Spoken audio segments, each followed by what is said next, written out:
very mitral valve in valve, prostatic valve endocarditis. And sorry to say, sometime our echo 2D, 3Ds, even 4Ds is not enough. So rule of multimodality, I am Dr. Marcy. This multiple modality is sometimes important, even 3Ds, it cannot be give what I mean. This my patients in Paris, and till now I follow him.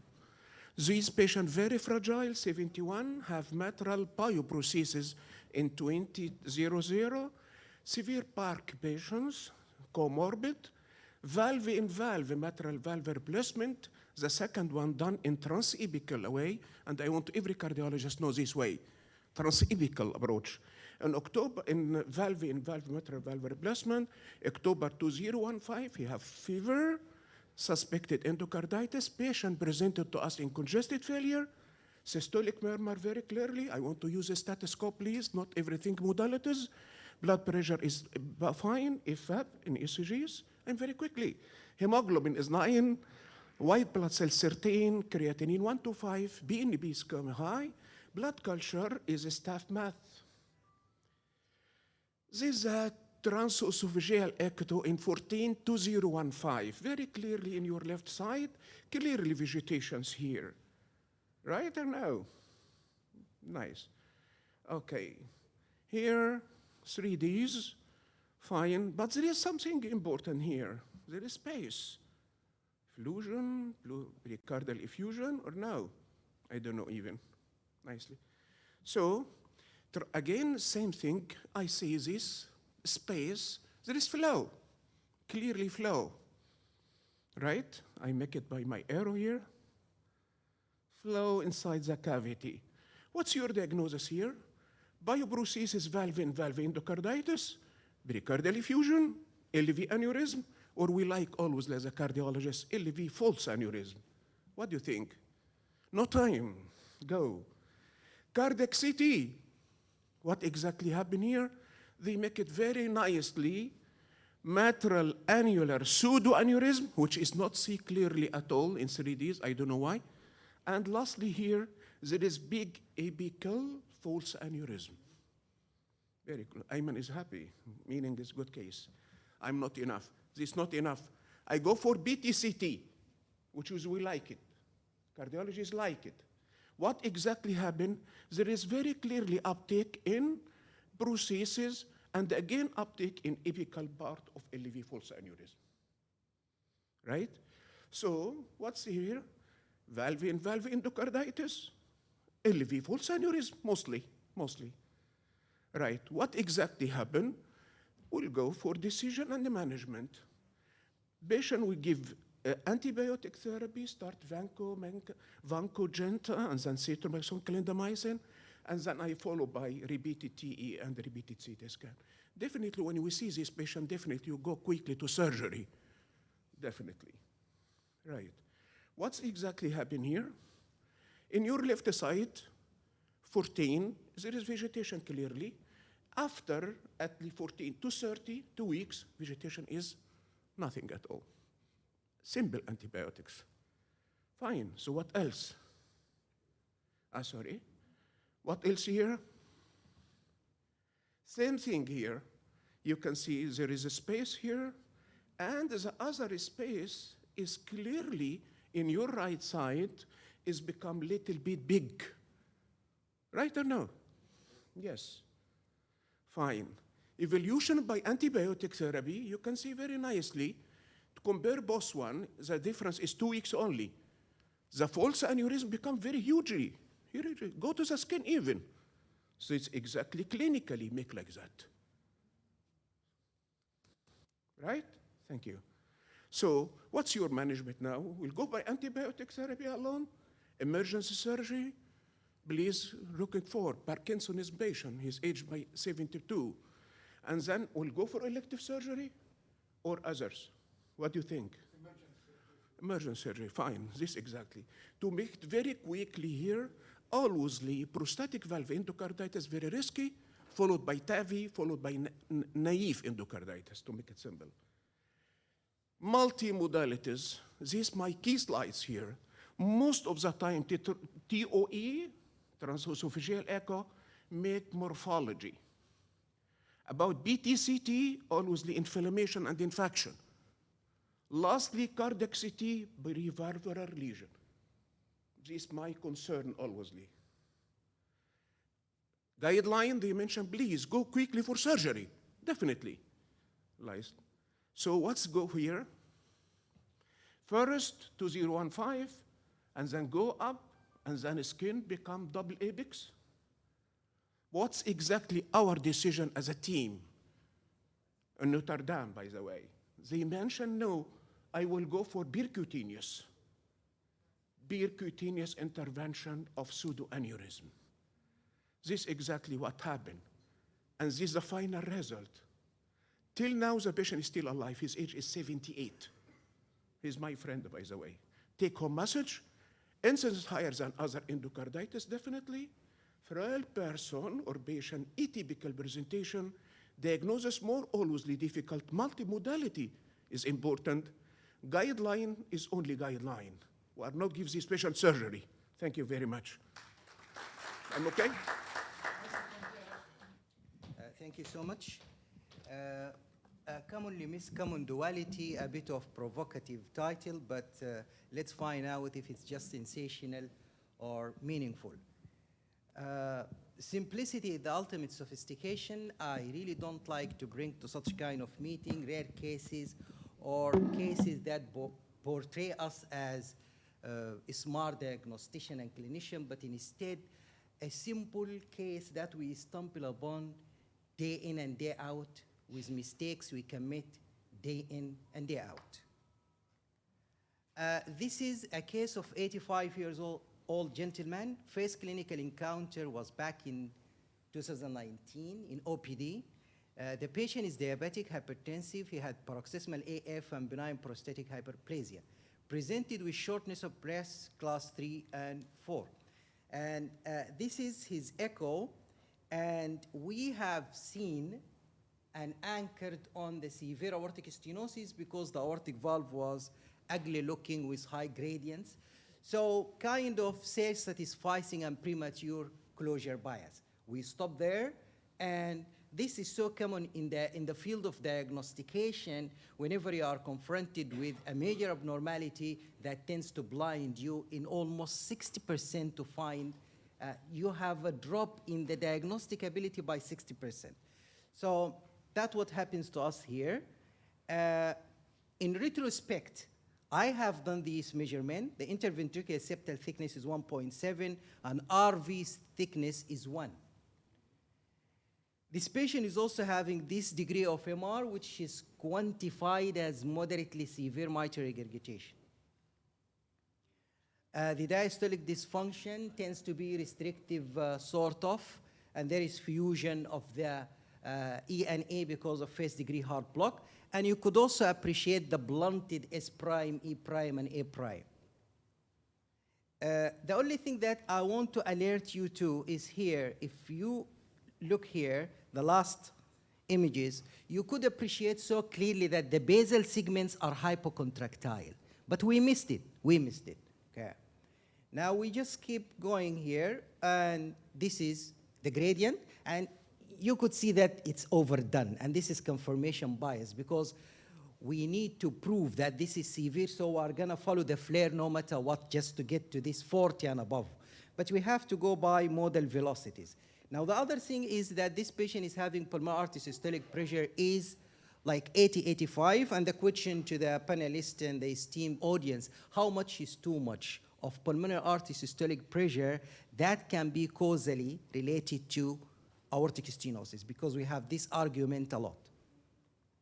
Now, the diagnosis is ejection fraction 50, moderately severe MR, and of course, severe aortic stenosis. We did coronary angiogram, and it's normal coronaries.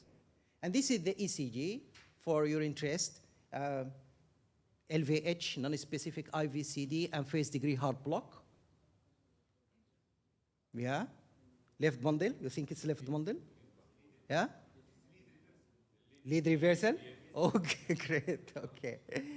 Now we did TAVI upon discussion and deliberation with the heart team, and the valve is deployed well, if you could appreciate that. And now the MR. The MR has vanished to only trace. It's good news. And the diastolic dysfunction, there is a bit of resurrection of the A wave. So from grade 3, we move to grade 2 probably. But the S prime and E prime remains flat. And the gradient across the aortic valve is fortunately only 17 with no paravalvular leak. I'm not sure.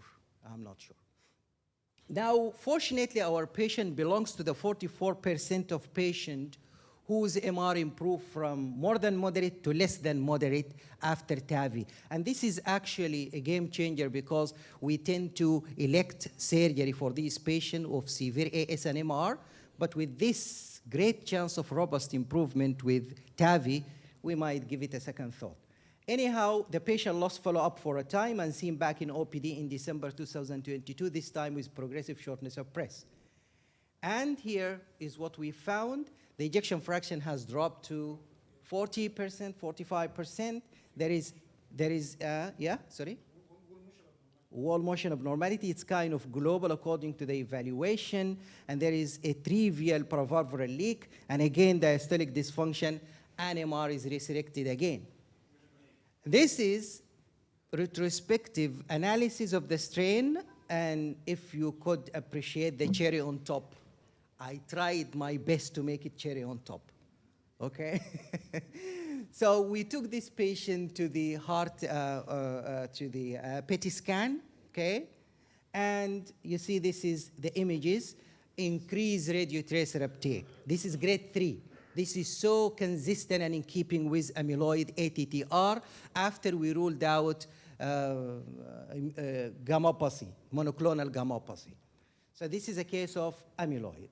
So in hindsight, we went back bedside and we did this time a bedside manners. We found out that this patient is having clear carpal tunnel syndrome. And he was intolerant to valsartan to the extent that he discontinued that. And these are all important clinical red flag of amyloid. Now, the correlation or the relationship between both is mutual. The afterload of severe aortic stenosis might lead to induce or accelerate amyloidogenesis, and amyloid itself is going to induce and or aggravate aortic stenosis. So the relationship is kind of mutual. Now, from series according to inclusion criteria, this duality between AS and cardiac amyloid, which I call it ASCA syndrome, it tends to go from 4 to 100% according to inclusion criteria. But by and large, on average, it is 15%. So it's common, it's really common duality. But will that justify for screening all patients of aortic stenosis for amyloid? The answer is no. Still, we have to go by the red flags given by the clinical data, ECG data, biomarkers, and echo. Now, these are the clinical data which represent red flags. The predominant right heart failure, carpal tunnel, spinal stenosis, and all of that. The ECG, I'm going to talk a bit about that, elevated troponin with no ischemic heart disease. Now, as far as echo is concerned, the left ventricular hypertrophy is disproportionate to the severity of aortic stenosis. And this is a term of ambiguous, because we don't know how much is too much of LVH to be causally linked to aortic stenosis. And it's also disproportionate to the ECG height, to the voltage. Sparkling texture lacks specificity, so we don't have to rely on that. It's more rim of precardial effusion, RVH, thickened mitral and tricuspid valve, thickened interatrial septum. Now for S prime less than 6, this bears a sensitivity approaching 100% for amyloid. Now, and the 5-5 sign, which we have seen clearly in our case, and I'm going to show you how it looks, and low strain lower than -12, low gradient, low S, and the gradient is strain gradient between the basal and apical segments. So the recommendation is that for any LVH more than 1.6 plus any more of one or more of these red flags, go for screening. And screening is multi-parametric and multi-modality imaging. So echo is involved in all its modalities, 2D, strain, and Doppler, as well as MRI and PET scanning. And here are the grading of 0, 1, 2, 3 according to the radio tracer uptake of the heart. Low gradient, low S, is common occurrence with amyloid because amyloid drops the stroke volume, so you tend to have this kind of low gradient, low S with normal ejection fraction or nearly normal ejection fraction. And dobutamine is not going to help you because the stroke volume is so adamantly and stubbornly is not going to increase on dobutamine. So I think that's it. We are done. Thank you. Thank you. We have a patient, it is a Nigerian patient, 50 years old, hypertensive and obesity. She came with palpitation, chest pain, dyspnea on exertion.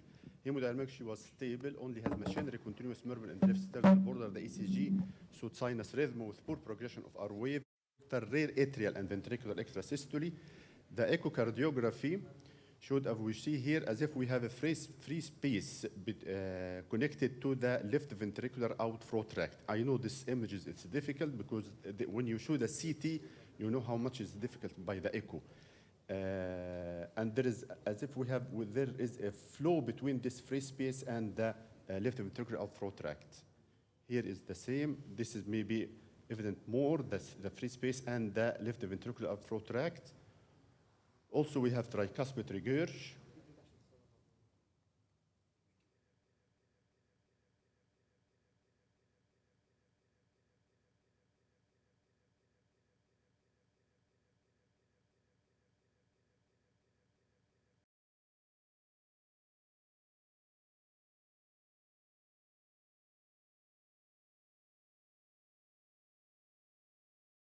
See here in the short axis, there is two pouches which is connected separately to the left ventricular outflow tract beneath the aortic valve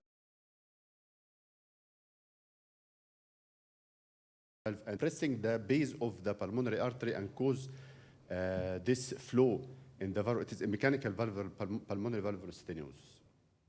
This is the MR, this is the CT volume render images. Here I removed the right ventricle so you can delineate the two pouches. We have one with anterior approach between the right coronary and the left and LAD, and it's compressing the ostium of the right coronary. This is the one which is anteriorly, and now we will see the one which is posteriorly directed. It is surrounding the circumflex and compressing the circumflex, but it is not affecting the LAD. Now I dissect the pulmonary artery so it can be to see the LAD and the left main more clear. As you see here, the LAD, the left main and the LAD is not affected by these two pouches, but the circumflex, as you will see now, it is surrounded and compressed by the posterior directed pouch. Then this is the image show, as you see here in the upper right quadrant, how is the right coronary is squeezed between the ascending aorta and the pouch. And here down you can see that the circumflex, it is compressed by one of the pouches, but the left main and the LAD is spare. The multiplanar images show that the left main and the LAD is okay, but the circumflex are compressed, and also the right coronary in two views, it's compressed, mainly the ostium of the right coronary. This is a congenital left ventricular diverticulum. The congenital left ventricular diverticulum is a rare cardiac malformation characterized by localized outpouching from the cardiac chamber. They are most often found in the left ventricle, but have been reported to occur in all chambers. The first case diagnosed was 1838 and surgically corrected in the 1912. In large retrospective echocardiography study found that the prevalence is only 0.04%. It is a weakness of the myocardial wall during the embryogenesis may cause a focal protrusion of the left ventricle. It is asymptomatic, however, complication like the embolism, infective endocarditis, arrhythmia, rarely rupture of maybe the initial presentation. This is the difference between the fibrous and the muscular. Usually the fibrous has no associated midline abnormalities, but with the muscular type, it has an abnormal intracardiac and also abdominal or diaphragmatic diseases.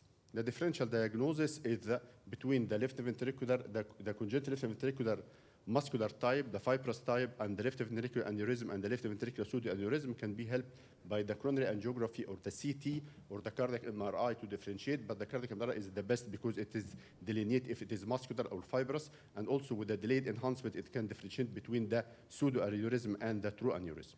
The review of literature, this is one presented this case. It is like our case, but it is only one pouch in the fibrous area.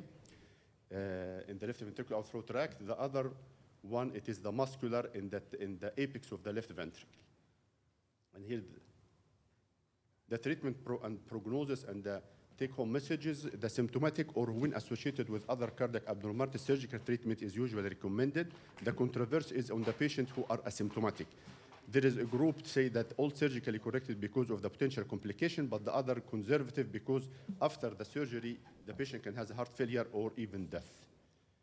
The prognosis for the apical cardiovascular disease depends on the associated intracardiac malformation and was generally good after repair. The outcome of the non-apical cardiovascular disease was also excellent. Thank you very much.